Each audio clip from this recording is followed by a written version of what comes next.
नमस्कार दोस्तों, life talks with Sameer के इस एपिसोड में फिर से आपका स्वागत है।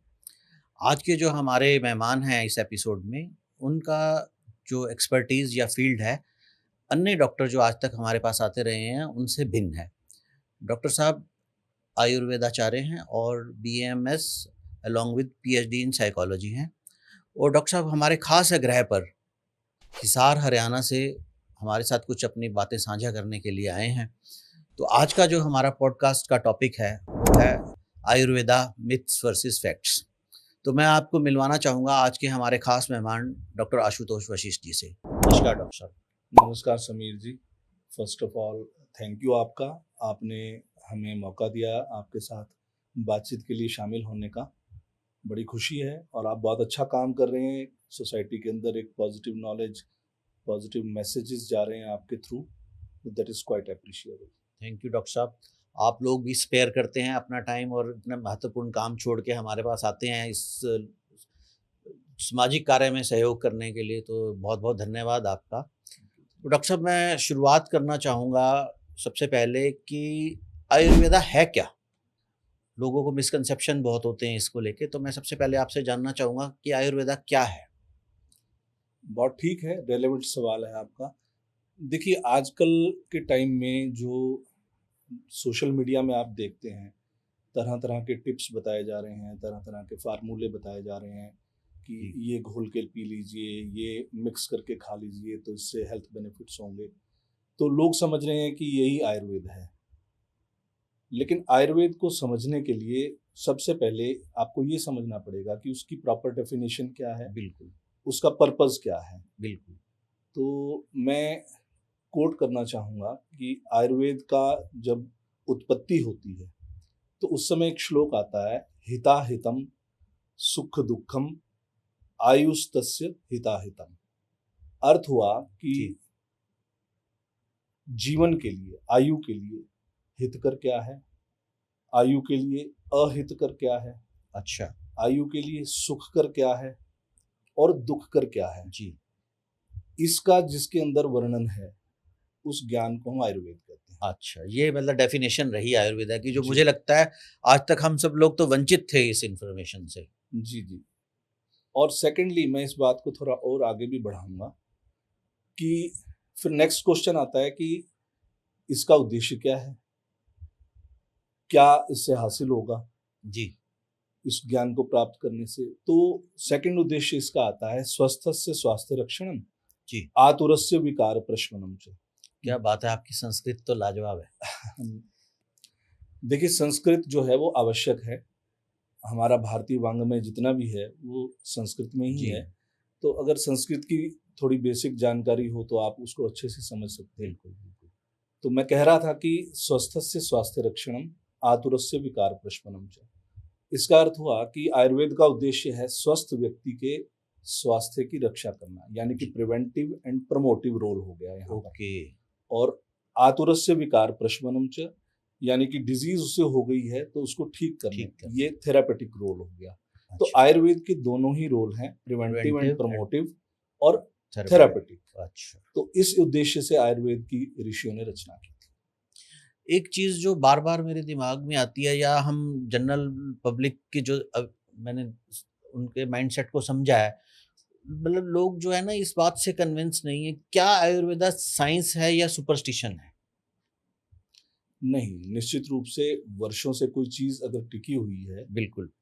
और तो किसी आधार पर टिकी हुई है, जी। जनमानस ने उसे टिका रखा है। बहुत ऐसा लंबा समय भी रहा जब राजाश्रय नहीं रहा, सरकारों का कोई समर्थन नहीं रहा, जब भारत गुलाम था, हाँ जी। तब भी जनमानस, रिमोट के अंदर, गांव के अंदर लोग इससे हेल्थ बेनिफिट लेते रहे हैं। तो ये वर्क करता है, इसीलिए टिका हुआ है। दूसरा, आयुर्वेद के अंदर भी प्रमाणों का उल्लेख है। प्रमाण मीन्स एविडेंस, जो बहुत महत्वपूर्ण है मुझे जी लगता है किसी जी भी जी व्यक्ति जी। के लिए।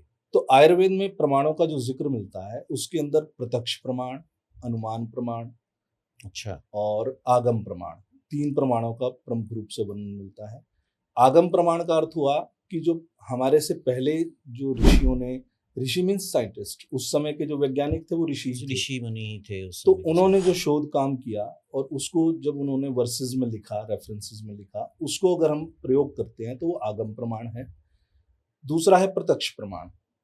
प्रत्यक्ष प्रमाण का मतलब है क्लिनिकल एविडेंसेस। तो इसके अंदर फ्रीडम है। उस आगम प्रमाण का इस्तेमाल करके चिकित्सक अपने पेशेंट्स की जो प्रेजेंट कंप्लेंट्स हैं उसमें क्या क्या प्रयोग करता है, क्या कम्बिनेशन देते हैं, क्या क्या उसके लिए चीज़ें डिज़ाइन करते हैं, उससे जो बेनिफिशियल रिजल्ट मिलते हैं रिजल्ट्स होते हैं, वो वो प्रत्यक्ष एविडेंसेस। प्रमाण में आते हैं। तो क्या ऐसे एविडेंसेस हैं? जी बहुत हैं। और अच्छा।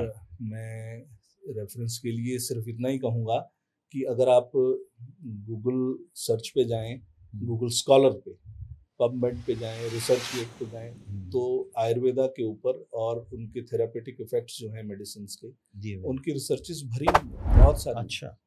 बस खोजने भर की देर है। हाँ। आप क्लिक करेंगे। हम लोगों को ऐसा लगता था कि जैसे रिसर्च स्टडीज़ जो हैं एलोपैथिक मेडिसिन की ही हैं। तो ये आपने बताया, हालाँकि मैं पबमेड वगैरह पे जाता रहता हूँ, जी, जी। तो मैं अब ज़रूर इसको एक बार ट्राई करूँगा क्योंकि ये मेरे से अछूता रह गया है एक तरह नहीं, से। नहीं, रिसर्चेस आयुर्वेदा में भी बहुत अच्छी हैं और डब्ल्यूएचओ तो विशेषकर इंडिजिनस पैथीज़ को प्रमोट कर रहा है और सरकार ने आयुष डिपार्टमेंट, आयुष मिनिस्ट्री ही बना दी है, जिसके अच्छा। अंदर आयुर्वेद, यूनानी और योगा और सिद्धा और होम्योपैथी, जो चारों ये ये पाँचों पैथीज़। हैं पैथीज़, इनको प्रमोट कर रहे हैं, इनके ऊपर रिसर्च वर्क भी चल रहा है। अब तो दिल्ली के अंदर आपके मथुरा रोड पे एक आयुर्वेदा एम्स भी है, अच्छा। जहाँ पर बहुत अच्छा रिसर्च दिल्ली में वर्क चल रहते रहा हुए भी हम इससे अछूते हैं है। इस जी, बात से। जी। बिल्कुल ठीक है। और मुझे ऐसा लग रहा है कहीं न कहीं जो करंट इस समय सरकार या एडमिनिस्ट्रेशन है वो काफ़ी ज़ोर दे रही है जी, जी, आयुर्वेदा निश्चित के रूप से। स्थान पर। तो एक चीज़ मैं और पूछना चाहूँगा, जो हम आम लोगों के मन में ये काफ़ी बार प्रश्न बनता है कि आयुर्वेदा ट्रीटमेंट में स्लो है। हुँ, हुँ। जैसे एलोपैथी में दर्द हुआ, पेन किलर लिया और ठीक हो गया, या कुछ भी इमीडिएट रिजल्ट्स हमें फ़ील होते हैं एलोपैथी में। हुँ, हुँ। तो क्या आयुर्वेदा वाक़ई में ही स्लो हील करता है, या इसकी जो बेसिक्स हैं वो धीरे-धीरे ठीक करने की हैं, ऐसा कुछ है क्या? देखिए, इसमें ना 2-3 बिंदु हैं, जिनको समझने की ज़रूरत है। पहली बात तो ये है कि आयुर्वेदा जो है, वो किसी भी चीज़ को सिम्प्टोमैटिकली डील नहीं करता। अच्छा। वो ये मानता है कि आपने गलत लाइफ़स्टाइल से, गलत ईटिंग हैबिट से प्रायः या गलत अ, विचारों से, यानी कि अच्छा। जिसे कहें कि हम नेगेटिव थॉट, नेगेटिव इमोशंस, हुँ। स्ट्रेस, एंग्जायटी, इससे ग्रेजुअली कुछ चीज़ें, कुछ रोग, साइन सिम्पटम्स डेवलप किए हैं। तो उनको जब आपको वापस लौटाना है, तो वापस लौटाने के लिए भी कुछ समय तो लगता ही है। एक तो इसके अंदर ये बिंदु महत्वपूर्ण है। दूसरा ये बिंदु महत्वपूर्ण है कि अक्सर लोग आयुर्वेदा बहुत देर से चुनते हैं। पहले बहुत सारी चीज़ें ट्राई ट्राई करते हैं करके। और जब वहाँ लाभ मिल जाए तो बहुत अच्छा, और अगर नहीं मिलता तो फिर वो तो आयुर्वेदा की तरफ आते हैं, बिल्कुल तब तक ठीक। देर हो चुकी होती है। तीसरा मैं ये कहूँगा कि आयुर्वेदा में भी 2 तरह की प्रॉब्लम्स हैं, एक्यूट प्रॉब्लम्स हैं जैसे, उनके अंदर जो इमरजेंसी है, लाइफ थ्रेटनिंग सिचुएशंस हैं या कोई ट्रॉमेटिक सिचुएशंस हैं, जी। एक्सीडेंट है, इंजरी है, उसके लिए आपको हॉस्पिटल ही जाना चाहिए, मैं बिल्कुल रिकमेंड करूँगा, जी। और जो प्रॉपर ट्रीटमेंट है उसके लेने चाहिए। लेकिन अब सपोज़ क्रॉनिक एलिमेंट है कोई, जिस तरीके से मान लीजिए आईबीएस हो गया किसी को, या किसी को क्रॉनिक स्किन इश्यूज हो गए जो ठीक नहीं हो रहे किसी तरह से भी, तो उसके अंदर आपको लाइफस्टाइल चेंजेस, आपको ईटिंग हैबिट्स के चेंजेस, साथ में सपोर्टिव मेडिसिन्स लेकर के धीरे धीरे धीरे नॉर्मलसी की तरफ लाया जा सकता है। तो आयुर्वेदा स्लो नहीं है।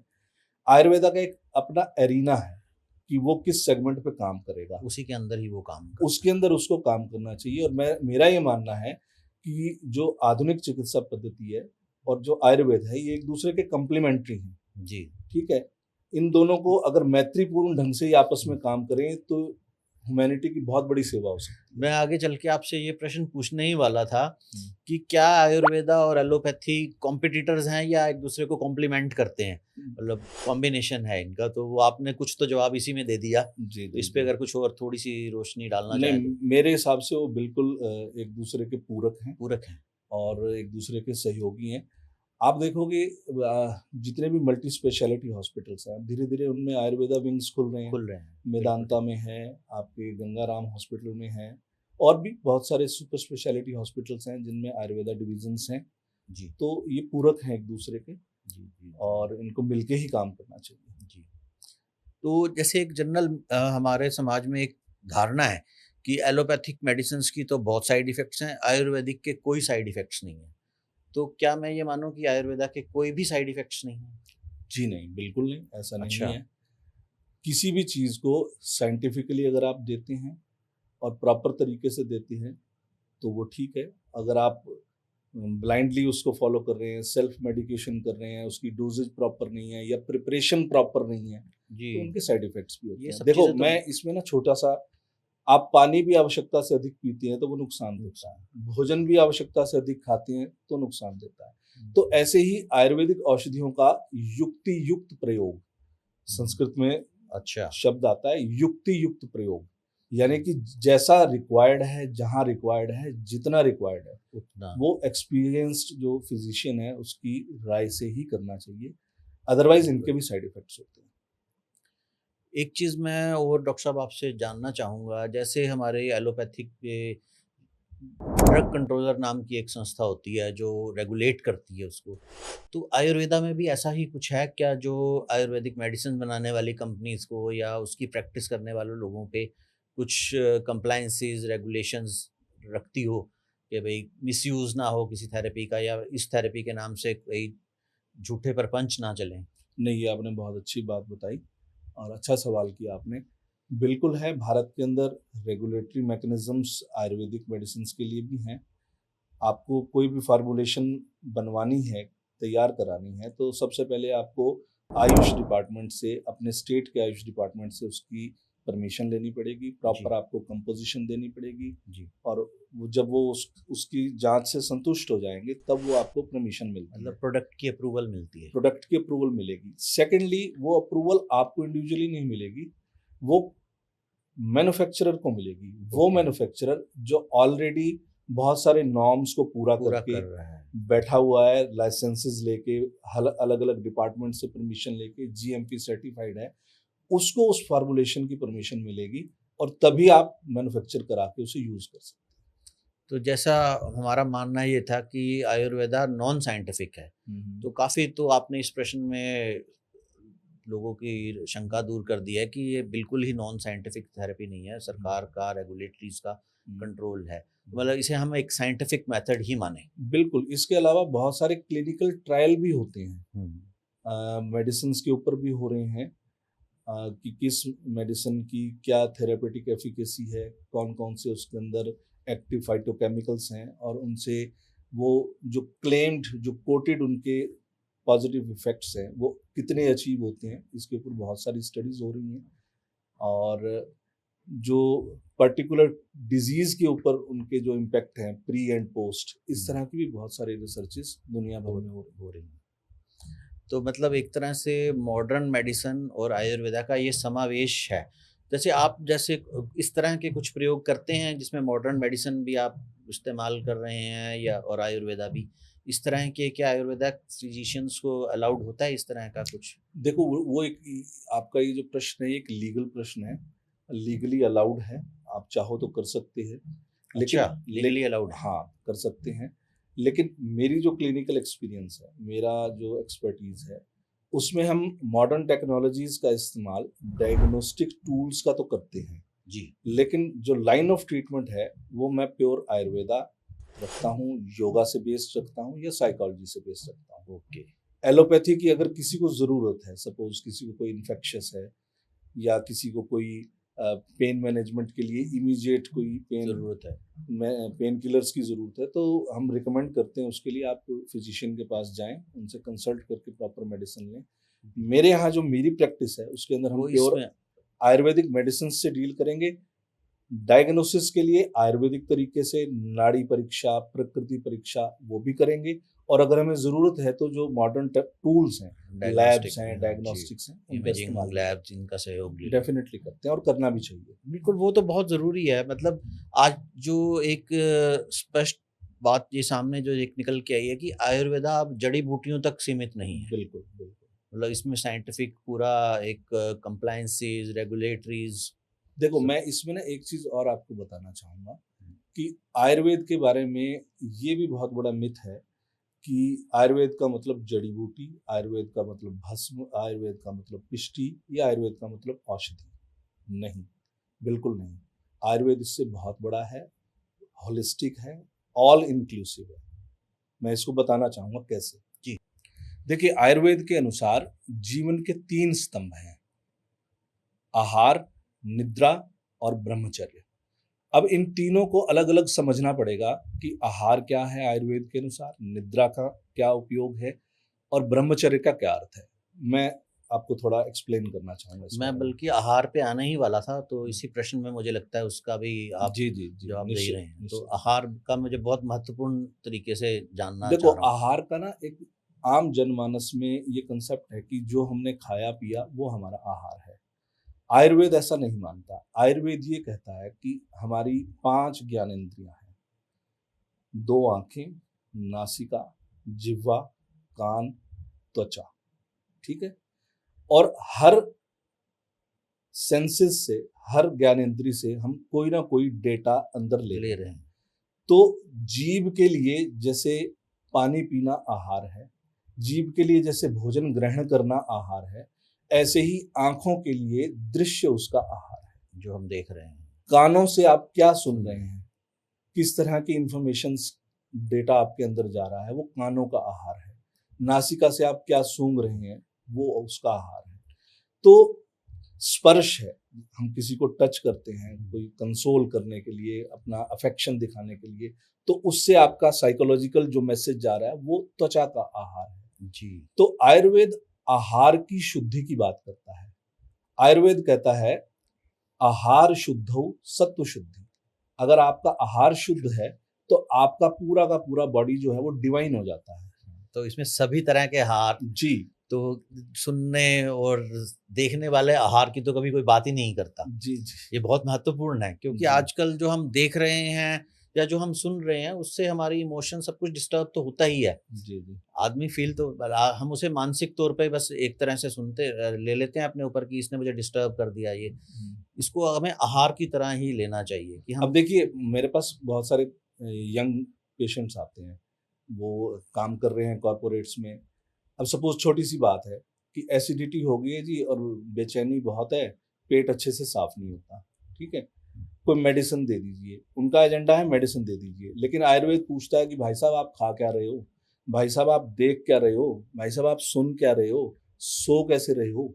जब आप इन सब चीज़ों को ठीक करेंगे होलिस्टिकली, तो हेल्थ अपने आप परफेक्ट शेप में आ जाती है। जी, जी, तो जी। आयुर्वेद की जो अप्रोच है, वो सिर्फ मेडिसिन बेस्ड नहीं है, वो होलिस्टिक अप्रोच है। होलिस्टिक अप्रोच है, बिल्कुल, ठीक, जी। ठीक, ठीक, ठीक।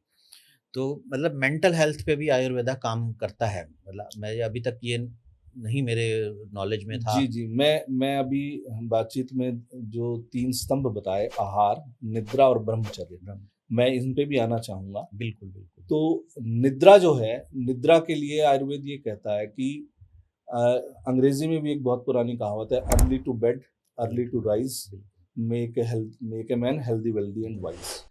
तो आयुर्वेद ये कहता है कि आप प्रकृति का जो सूर्य का चक्र है, उसको फ़ॉलो करें। फ़ॉलो करें इसको। कि सूर्यास्त के साथ आप शयन को जाएँ और सूर्यास्त होने से पहले सूर्योदय होने से सूर्योदय पहले से पहले। आप उठ जाएँ। तो आप वेस्ट में एक बहुत ये कांसेप्ट आजकल पॉपुलर है कि सर्कैडियन रिदम को फ़ॉलो करें। ये क्या है? ये बरसों पुराना कांसेप्ट है कि आपको ब्रह्म मुहूर्त में उठना है, सूर्य के अनुरूप आपको अपने चलो। दिन की एक्टिविटीज़ को डिज़ाइन करना है। तो निद्रा बहुत महत्वपूर्ण है। निद्रा लोगों की डिस्टर्ब्ड है, स्क्रॉल किए जा रहे हैं 11-11 बजे तक, 12-12 बजे तक। बिल्कुल, बिल्कुल। हम ये ओपीडी में क्लाइंट्स देखते हैं, कितने बजे उठते हैं? 12 बजे उठते हैं। क्या करते हैं जी? रात को फ़ोनों पे इंस्टा लगे देख रहे हैं। थे। ये तो बहुत आम समस्या हो गई है ये जी, जो आप जी, जी। जिस पे आपने अभी रोशनी डाली है, ये तो जी। बहुत बढ़ती जा रही है समस्या। और तीसरा जो स्तंभ है वो है ब्रह्मचर्य। अब ब्रह्मचर्य को मैं फिर से एक बार बताना चाहूँगा। ब्रह्मचर्य को लेकर के एक जनरल कांसेप्ट लोगों में ये है कि हुँ। फिजिकल रिलेशनशिप से एब्सटेन करना ही ब्रह्मचर्य ब्रह्मचर्य। है। ये एक व्याख्या है इसकी। लेकिन आयुर्वेद ब्रह्मचर्य क्या कहता है? आयुर्वेद कहता है इंद्रियों का निग्रह। अभी हमने अच्छा। बात की कि इंद्रियां हमारी 5 हैं, 5 हैं, ठीक है? तो सबका तो कंट्रोल। उन सब का आप दृश्य क्या देख रहे हो वो पवित्र होना चाहिए, वो सूदिंग होना चाहिए, वो नेचुरल होना चाहिए। आप कानों से क्या सुन रहे हो वो नॉइस नहीं होनी चाहिए, वो गाली गलौज नहीं होना चाहिए, पॉजिटिव बातें वो सुननी पॉजिटिव चाहिए। होना चाहिए, संगीत होना चाहिए। तो सभी इंद्रियों का जो डेटा है वो बिल्कुल अनुकूल हो, पॉजिटिव हो, इसको ब्रह्मचर्य कहा जाता है। वो ठीक है? मतलब वो डेफिनेशन जो एक सिंगल उस हाँ, पे हाँ। एब्स्टेनिज्म पे जी, जी, जी। आज तक के लोगों के मन में हाँ, बनी हुई थी। मुझे लगता है कि ये आपने बहुत बड़ी बात आज आपको जी। दर्शकों की नॉलेज में डाली है, क्योंकि मैं इस फील्ड में रहता हूँ तो भी मेरी नॉलेज में ये नहीं थी। बहुत ही बड़ी बात आपने आज एक जी, कि जी। सभी इंद्रियों के ऊपर कंट्रोल को ही ब्रह्मचर्य माना हाँ, जाए। उनको जो आप फीड कर रहे हैं वो हुँ, सही होना चाहिए। तो बिल्कुल, आहार, निद्रा और ब्रह्मचर्य, ब्रह्मचर्य। ये तीनों आपने पिलर्स संभाल लिए हुँ, तो हेल्थ बिल्कुल ठीक है। मेडिसिन्स का रोल फिर आतुरस्य विकार प्रशमनम, यानी कि इसके बावजूद भी अगर कोई ज़रूरत प्रॉब्लम आ रही है तो तब हमें उसके लिए फिर मेडिसिन्स का फिर रोल है। ज़रूरत है। उससे पहले ये आपको करना ये पड़ेगा। सब चीज़ें ठीक है। जी। मतलब मैं पूछने वाला था आपसे कि लाइफ़स्टाइल में हमें आयुर्वेदा कैसे अपने आप इनकलकेट कर सकते हैं आयुर्वेदा को अपनी लाइफ़स्टाइल में डेली जो डे टू डे लाइफ़ होती है उसमें कुछ तो आपने अभी इंद्रियों के कंट्रोल से ही बता दिया है। हुँ, कोई हुँ। ऐसा पॉइंट आप बोलना चाहें जो बहुत बहुत सिंपल है, बहुत कॉम्प्लिकेटेड नहीं है। आपको खाते समय चूज़ी होना है, प्रोसेस्ड चीज़ें नहीं लेनी है। जी, कोशिश करना है कि नेचुरल फूड नेचुरल हो फूड। और घर का बना हुआ हो तो सबसे अच्छा। लेकिन प्रोसेस्ड फूड, फैक्ट्री फूड को अगर अवॉइड अवॉइड करें तो वो ज़्यादा अच्छा है। ऐसे ही आपके दृश्य, आपकी आँखें और नासिका, उन सब के जो विषय हैं उनके अंदर एक शुद्धिकरण रखें, पर्याप्त है। पश्चिमी देशों में आपने बीच में अभी बोला भी अपनी डिस्कशन के दौरान कि पश्चिमी देशों में आयुर्वेदा का बहुत अनुसरण हो रहा है। हुँ। मतलब लोग आयुर्वेदा की तरफ काफ़ी झुकाव पश्चिमी देशों के लोगों का हो रहा है, जबकि भारत में अभी उतनी तीव्रता से नहीं हो रहा है। तो क्या कारण मानते हैं? कहीं न कहीं एजुकेशन या धारणाएँ जो बनी हुई हैं दिमाग में वो नहीं तोड़ पा रहे हैं, क्या वजह मानते हैं आप इसको? नहीं, आपकी बात जो है ये कुछ समय पहले तक के लिए सही थी, अच्छा, लेकिन अब परिस्थितियाँ बदल रही हैं। आयुर्वेद एक बहुत बड़ा मार्केट के रूप में भी उभर रहा है और आम जनमानस में इसमें मैं बहुत सारे भारत के जो प्रचारक हैं आयुर्वेद और योग के, उन्होंने एक अवेयरनेस क्रिएट की है, जी, जी, जी, जिससे लोग एटलीस्ट एक्सप्लोर करने लगे हैं कि ये है क्या। बिल्कुल। तो जब एक्सप्लोर करते हैं किसी चीज़ को तो अच्छी जगह पहुँच भी जाते पहुँच हैं। भी जाते हैं, शुरुआत तो ऐसे ही तो होती है। लोगों में बहुत परिवर्तन आ रहा है, लोग अपने खान-पान के प्रति सचेत हो रहे हैं। अपने मैंने बहुत बार ये भी देखा है कि अ, सुबह-सुबह उठ के गर्म पानी पीना है, उसके अंदर कुछ मसाले डाल के ले रहे हैं, कोई एलोवेरा ले रहा है, तो किसी न किसी फ़ॉर्म में, हालाँकि जुड़ इसमें रहे हैं लोग। इसमें सेल्फ मेडिकेशन भी कुछ होती है, जिसे मैं कहूँगा कि नहीं होनी चाहिए। हुँ, अपनी प्रकृति का निर्धारण करा के चिकित्सक से पूछ के ही करना करना चाहिए। चाहिए। लेकिन लोगों में अवेयरनेस है, हलचल है, समाज में लोग ढूँढते हैं कि मेरी इस समस्या का आयुर्वेद से क्या क्या समाधान हो सकता समाधान हो सकता है? है? जी। तो आपको ऐसा लगता है कि आयुर्वेदा आने वाले समय में एक मेनस्ट्रीम प्रणाली बन जाएगी? मुझे ऐसा लगता है कि आने वाले समय में शायद जैसे इंजीनियरिंग के अंदर आजकल इंटरडिसिप्लिनरी साइंसेज़ की बात चल रही है। अच्छा, पहले क्या होता था कि सब ब्रांचेस जो थी, ये टेक ब्रांच है और ये कोर ब्रांच है। उनके अंदर डिवीज़न रहता था कि ये कंप्यूटर साइंस है, ये इलेक्ट्रॉनिक्स है, ये मैकेनिकल है। अब क्या हो गया है, एआई आने के बाद चीज़ें इतनी तेज़ी से बदल रही हैं कि उनके अंदर की जो लकीर थी, वो मिटती जा रही मिटती है। जा रही है। अब कंप्यूटर साइंस का इस्तेमाल मैकेनिकल में भी हो रहा है, मैकेनिकल वाले को इलेक्ट्रॉनिक्स की भी ज़रूरत है, ज़रूरत तो है। इंटरडिसिप्लिनरी चीज़ें हो रही हैं। मेरा ऐसा मानना है क्योंकि आयुर्वेदा प्रिवेंटिव एंड प्रोमोटिव में बहुत अच्छा रोल प्ले करता है और इमरजेंसीज के लिए, एक्यूट कंडीशंस के लिए एलोपैथी बहुत अच्छा रोल प्ले करती है। तो मैं ऐसा आशान्वित होकर देखता हूँ कि आने वाले समय में शायद ऐसा वक्त आएगा ये समावेश जब इन दोनों की आपस में ऐसी मैत्री हो जाएगी जी, कि थिन लाइन हो जाएगा कि वो पैथीज का डिफरेंस मालूम नहीं पड़ा मालूम ही नहीं करेगा। पड़ेगा अभी। जी। तो डॉक्टर साहब हमारे ना लाइफ टॉक्स विद समीर के इस चैनल पे एक हमारा एक सिस्टम है या एक हमारी प्रथा है कि हम जो भी डॉक्टर आते हैं उनसे एक रैपिड फायर राउंड ज़रूर अच्छा। करते हैं। मतलब आपको इसमें जो मैं आपसे प्रश्न जानना चाहूँगा जो उसका एक लाइन या एक वर्ड में मतलब ब्रीफ में आप जो हमारे जो दर्शक हैं उनको तो समझाएँगे? तो अगर मैं नहीं उत्तर दे सका तो मुझे फेल तो नहीं कर देंगे? नहीं, इसमें एक आपको बोनस पॉइंट भी दिया जाएगा क्योंकि आपने जो अभी तक की जानकारी दी है वो इतनी बेहतरीन और इतनी महत्वपूर्ण है जी। कि अभी आप अगर पाँचों प्रश्नों का भी उत्तर गलत दे देंगे तो हम आपको उत्तीर्ण मानेंगे। लेकिन मुझे सो उम्मीद है नाइस जिस ऑफ यू। तरह से आपने अभी तक का एपिसोड में हमारे लोगों की शंकाएँ, धारणाएँ दूर करी हैं, तो जी। पाँचों के पाँचों प्रश्न मुझे पता है आपने आराम से लोगों की धारणाएँ, मिथ जो हैं वो तोड़ देने हैं इससे। Thank you, thank you. तो मैं सबसे पहले ये पूछना चाहूँगा कि बिगेस्ट मिथ क्या है आयुर्वेदा के बारे में आज की डेट में? देखो, आयुर्वेदा के बारे में सबसे बिगेस्ट मिथ ये है कि ये स्लो एक्टिंग है। अभी आपने अपने जी। पॉडकास्ट में पूछा भी सही। तो ये स्लो एक्टिंग नहीं है। आप कब अप्रोच करते हैं, ये सब अप्रोच करने का खेल है। जी। जी। और दूसरा प्रश्न है कि एक ऐसी हैबिट जो बताएँ हमारे को, हम अपनी डेली लाइफ में उसको इनकलकेट कर लें, आयुर्वेदा के संदर्भ से, जो हम अपनी डेली लाइफ में हमें डाल लेनी चाहिए? देखो, बहुत सिंपल है। सुबह जब आप उठते हो, आपको दिन भर के काम करने हैं, तो मैं आहार से संबंधित ही बताना चाहूँगा कि सुबह का भोजन आप बहुत न्यूट्रिशियस लें, दोपहर का थोड़ा लाइट लें और रात का बिल्कुल लाइट लें। और कोशिश करें कि सूर्यास्त से पहले, जैसे सभी पक्षी अपने घोंसलों में घुस जाते हैं, तो हम भी अपना चारा लेकर के घोंसलों की तरफ मुँह कर लें, ये पर्याप्त है।